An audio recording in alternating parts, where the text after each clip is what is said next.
A piece of swarf, smaller than an eyelash, almost scrapped an entire production run. Here's what happened. We were running a tight tolerance job, in-process probing after every cycle to keep dimensions dialed in.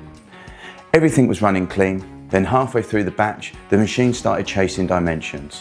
One part measured off, then the next overcorrected in the opposite direction, a classic hunting pattern. So we stopped the machine, checked the calibration, good. Checked the program, it was correct. Checked the offsets, they were fine.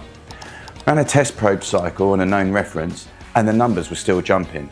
At this point you start questioning everything. Thermal growth, spindle drift, you start down every rabbit hole. Then someone said, let me look at the Stylus. And there it was, a tiny piece of swarf stuck right to the ruby ball. Not enough to trigger an alarm, not visible from across the shop, but enough to throw every measurement off by a few microns. Every correction the machine made was based on a lie. We cleaned the Stylus, we probed the reference, and everything came right back into tolerance.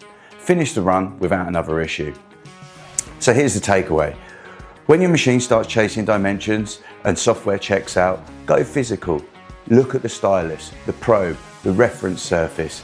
9 times out of 10, the answer isn't in the code, it's the machine. And one more thing.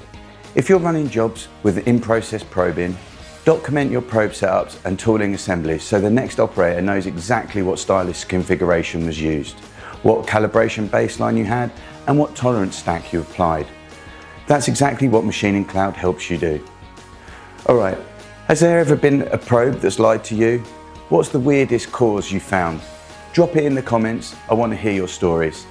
Thanks for stopping by Chuck's Corner. Stay safe, stay sharp, and own the process.